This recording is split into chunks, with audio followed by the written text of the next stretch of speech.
Good afternoon friends. Next topic છે, next lecture series છે શાલાક્ય તંત્રની અંદર શુક્લગત રોગો.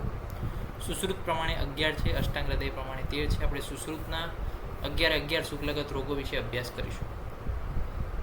તો કયા કયા શુક્લગત રોગો છે? સ્ક્લેરા જે વાઇટિસ પાર્ટ છે ત્યાં આગળ કયા ડિઝીઝ થઈ શકે છે?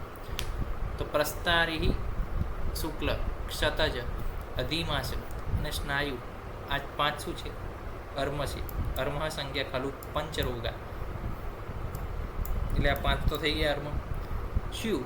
સુપ્તિકા, અર્જુન, પિષ્ટકો, જાલમ, શિરાણમ, પીડકાશ્ચ. શું એટલે કે શિરા જાલ અને શિરા પીડકા.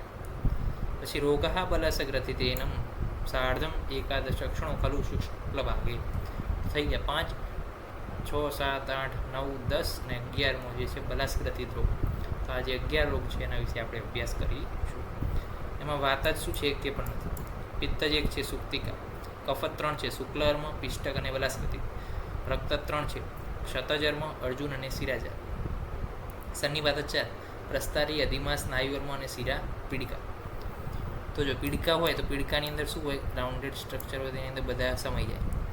એ રીતના યાદ રાખશું. પછી રક્તજની અંદર ક્ષતજ એટલે વાગવું, વાગવાના કારણે, અભિઘાતના કારણે જે થાય તો એની અંદર રક્ત નીકળે, તો રક્તજમાં આવે.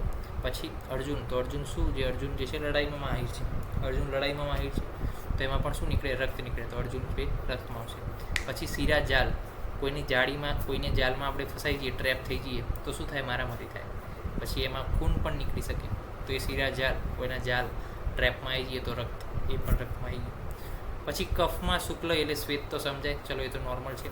પિષ્ટક, તો કે કફ એટલે શું છે? ગુરુતાવાળો માણસ છે. કફનો ગુણ શું છે? ગુરુ. તો ગુરુ એટલે કે હેવી વાઇટવાળા માણસના નીચે આવી જઈએ તો આપણે શું થઈ જાય? પીસાઈ જઈએ. પિષ્ટક એમ પીસાઈ જઈએ તો પિષ્ટક.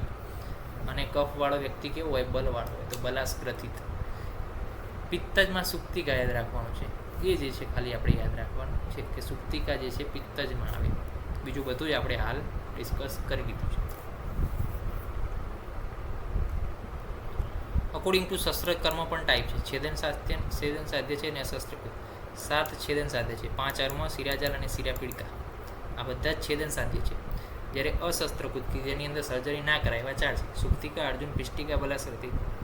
આ યાદ ના રાખો, ચાલે. ખાલી આ યાદ રાખવાના કે છેદન સાધ્ય કયા? શિરાજાલ, શિરાપીડિકા અને 5 અર્મ. 76 નેત્રગોત છે, એમાં 11 શુક્લગત છે, 5 એમાં અર્મ છે. અને અર્મ શું છે એના વિશેની માહિતી હવે નેક્સ્ટ લેક્ચરની અંદર આપણે મેળવીશું. કારણ કે હાલ જે છે આપણે શુક્લગત રોગોનું classification according to the treatment અને અકોર્ડિંગ ટુ ધ દોષિક ઇન્વોલ્વમેન્ટ એના આધારે જોઈ લીધું છે. નેક્સ્ટ લેક્ચરમાં મળીશું અર્મ, 5 અર્મની વિગત સાથે. ત્યાં સુધી રજા આપશો. જય હિન્દ, જય ભારત, જય આયુર્વેદ, જય ધન્વંતરી. નમસ્કાર.